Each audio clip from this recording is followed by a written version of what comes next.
एका बाजूला राहुल गांधी हे दिपकेंच्या आंदोलनापासून दूर राहत असताना दुसऱ्या बाजूला शरद पवार आणि सुप्रिया सुळे मात्र थेट जंतर मंतरवर पोहोचलेले आहेत।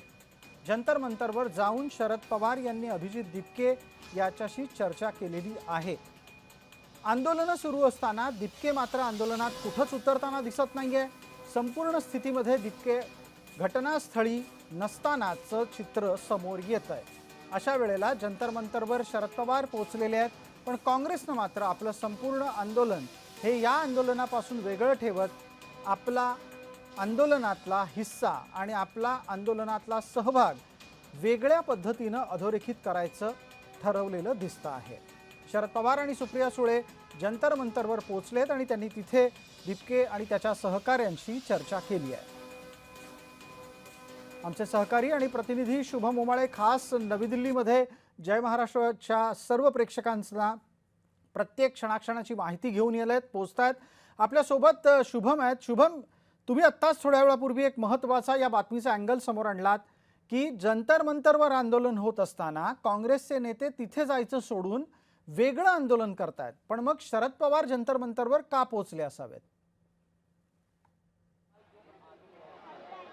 अर्थातच ज्या पद्धतीने मी प्रसाद सर तुम्हाला सांगितलं की सर्व खासदार जे आहेत ते या ठिकाणी पोहोचत आहेत। विरोधी जे आहेत, जे पूर्ण इंडिया अलायन्स जे फॉर्म झालेलं आहे काही वर्षाआधी, तिकडचे सर्व खासदार हे जंतर मंतरवर पोहोचत आहेत, दिपकेंना पाठिंबा देत आहेत, त्याबद्दलची खुलेआम घोषणा देखील करतायत, त्यांच्यासोबत फोटो घेत आहेत। अनेक जण जे या ठिकाणी रील करतायत त्यांच्यासोबत सहभाग नोंदवत आहेत। इतकंच नाही तर महाराष्ट्रातल्या बाहेरचे देखील सर्व खासदार आहेत ते देखील या ठिकाणी येत आहेत। पण मात्र काँग्रेसच्या भूमिकेवर प्रश्नचिन्ह निर्माण होत आहे, कारण की इथपर्यंत ते आले नाहीत। भलेही त्यांनी काल ज्या काही घडामोडी घडल्या त्याच्यावर त्यांची प्रतिक्रिया नोंदवली, त्याच्याबद्दल ट्विट केलं, त्याच्याबद्दल बाईट दिलं, पण असं बघायला गेलं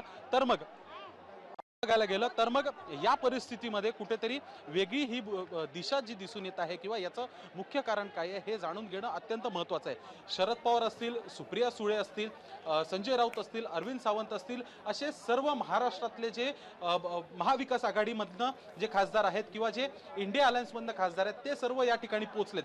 पण मात्र दुसरीकडे काँग्रेसची काहीतरी रणनीती वेगळी दिसत आहे।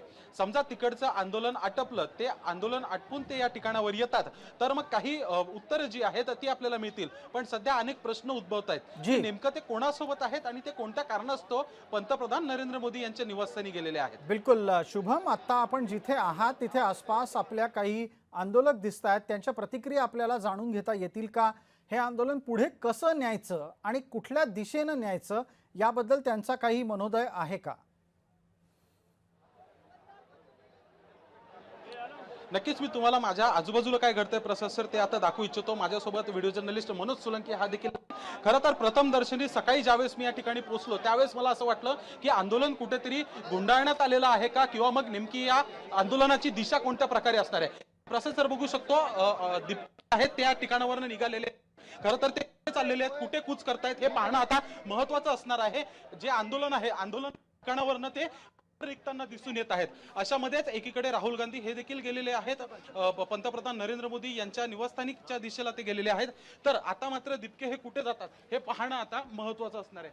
तर गर्दी जी आहे ती सातत्याने वाढत आहे, त्यामुळे वाढत्या गर्दीला पाहता सर्व आंदोलक जे आहेत ते या ठिकाणी वाढले। सकाळचे दृश्य होतं त्यावेळेस फार कमी प्रमाणात किंवा कमी संख्येमध्ये या ठिकाणी आंदोलक दिसून येत होते, पण मात्र आता या क्षणी दुपारनंतर गर्दी ही प्रचंड मोठ्या प्रमाणात वाढली आहे। नागरिक जे आहेत, जे सर्व कॉक्रोच जनता पार्टीला समर्थन देणारे समर्थक आहेत, त्यांच्या संख्येत वाढ झालेली आहे। ज्या पद्धतीने विविध प्रतिक्रिया या समोर येत आहेत त्यानुसार इकडची देखील आक्रमकता जी आहे ती वाढताना दिसून येते। महाराष्ट्रामध्ये देखील अनेक या ठिकाणी आंदोलक पोहोचलेले आहेत। जी शुभम, आपण ज्या घटनास्थळावरून वार्तांकन करताय तिथे बऱ्यापैकी लोकही आत्ता दिसत आहेत, आपल्या कॅमेऱ्याच्या माध्यमातून आपण दाखवतोय।